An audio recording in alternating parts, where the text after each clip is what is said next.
Apparently, more than 1 out of every 20 Americans believes that humans never walked on the moon. The belief is that the government of the United States, trailing in its competition with the Soviet Union, staged an epic hoax to trick the world into believing that Americans walked on the moon before the Soviet Union. 6 times. This alleged conspiracy was so large that not just the 12 astronauts had to keep quiet, but tens of thousands of technicians, scientists, contractors, and politicians had to take it to the grave. Lest we forget that the secrets of the Manhattan Project took very little time to be exploited, and there were far fewer people involved in that top-secret project. Of the so-called evidence, which the hoax believers cling to as solid proof of a conspiracy, there are some additional things that they have to unequivocally believe in when looking at the larger picture. In order to believe the hoax theory, you absolutely have to believe the U.S. government is bad or at least a big fat liar, which for most people that's where the conspiracy ends. But you also have to believe that all other national governments are good, all other national governments are our friends, or were at the time, all other national governments, even in competition, believe everything that the U.S. government says, and no other nation ever had a space program capable of reaching the moon. If you don't believe all of the above, then you can't firmly believe that the landings were faked. You just can't.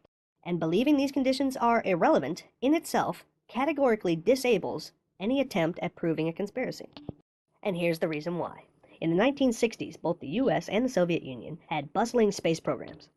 The Soviet Union and the US were 100% serving their own interests, and there was no friendly collaboration between the two.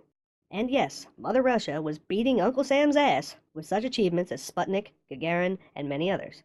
However, years later, during the Apollo missions, the Soviet Union was successfully sending satellites, probes, sample recovery units, and even the world's first unmanned rovers to the moon.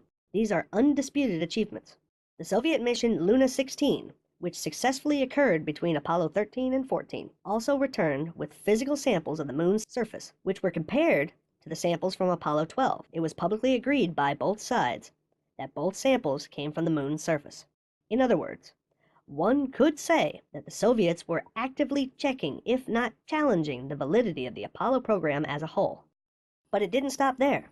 The Soviet Union Luna, Lunokhod, and Zond programs continued sending many successful unmanned missions to the moon for at least 4 whole years after the last footsteps of Apollo 17. This is also public record. Those programs produced surface samples, readings, rovers, and thousands of pictures of the moon from both orbit and the surface.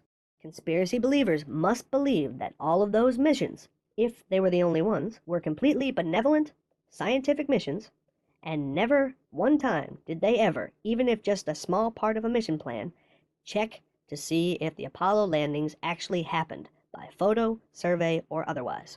They would have destroyed the U.S.'s credibility in the global eye if they could prove that any of the Apollo 11, 12, 14, 15, 16, and 17, respectively, never happened, and regained their national pride and title as winners of the space race. Conspiracy believers have to be convinced that the Soviet Union never once even did a flyby. You can create a hypothesis and make biased, out-of-context, selectively ignorant basement analysis of the publicized information all you want, but it is frivolous at best to say you found something relevant. To say you noticed something in a photo, which at least 2 nations of scientific and photographic experts missed, is really kind of stretching it. Given the fact that every piece of alleged evidence that the moon landings were faked can be rationally, and in most cases very easily, defined when one does not explicitly desire to be convinced of the contrary, all documentation, coordinates, locations, equipment, footprints, and experiments were at that time openly publicized and continue today to be public record. And even more so, most of the equipment is still in the exact same place they left it in 1969 through 1972. You cannot deny that larger groups and scientifically competent nations with comparably unlimited resources and subject matter experts bent on reaping the real benefits of disproving the Apollo landings have tried, but did nothing other than confirm the achievement.